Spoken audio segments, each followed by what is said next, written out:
Kepolisian Daerah Metro Jaya resmi menetapkan 8 orang sebagai tersangka dalam kasus dugaan pencemaran nama baik dan penyebaran hoaks terkait tuduhan ijazah palsu Presiden Joko Widodo. Langkah ini diambil setelah penyidik menemukan ratusan barang bukti yang dinilai menguatkan bahwa ijazah Jokowi sah dan diterbitkan secara resmi oleh Universitas Gadjah Mada. Kapolda Metro Jaya Irjen Pol Asep Edi Suheri menjelaskan, penyidik telah menyita 723 item barang bukti, termasuk dokumen asli dari UGM yang membuktikan keabsahan ijazah Presiden ke-7 RI tersebut. Dokumen itu juga telah melalui pemeriksaan laboratorium forensik, baik dari aspek analog maupun digital. Berdasarkan hasil penyelidikan dan pemeriksaan Puslap 4 Polri, ijazah yang dipersoalkan adalah asli dan sah. Temuan ini diperkuat dengan data digital yang menunjukkan adanya manipulasi dan editan pada dokumen yang disebarkan para tersangka, ujar Irjen Asep dalam konferensi pers di Mapolda Metro Jaya. Menurutnya, para tersangka terbukti menyebarkan tuduhan palsu mengenai keaslian ijazah Jokowi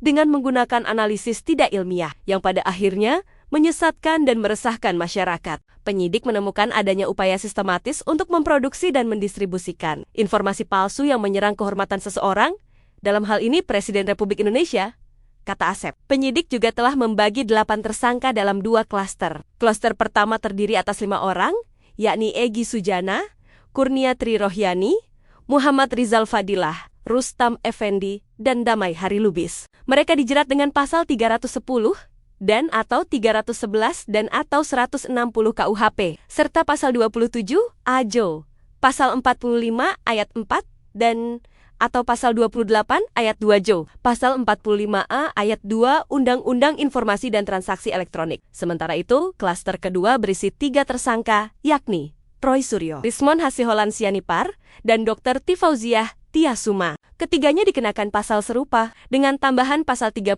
ayat 1, JO pasal 48 ayat 1, dan pasal 35 JO, pasal 51 ayat 1 Undang IT karena diduga melakukan manipulasi digital terhadap dokumen ijazah. Asep menegaskan bahwa langkah hukum ini merupakan upaya menjaga keadilan serta memastikan bahwa ruang digital tidak menjadi tempat penyebaran fitnah dan disinformasi. Kami ingin menegaskan bahwa kebebasan berpendapat tidak boleh digunakan untuk menyerang kehormatan orang lain dengan cara-cara yang tidak benar dan tidak berdasar, ujarnya. Sebagaimana diketahui sebelumnya bahwa kasus dugaan ijazah palsu, Jokowi sempat menyita perhatian publik sejak beberapa tahun terakhir. Sejumlah pihak di media sosial mengunggah narasi yang meragukan keaslian dokumen pendidikan kepala negara, bahkan memproduksi konten digital yang menampilkan hasil editan menyerupai dokumen resmi. Dengan ditemukannya bukti otentik dari UGM dan hasil pemeriksaan forensik Polri, kepolisian menilai tudingan tersebut tidak memiliki dasar hukum maupun fakta akademik. Download Tribun X sekarang, menghadirkan lokal menjadi Indonesia.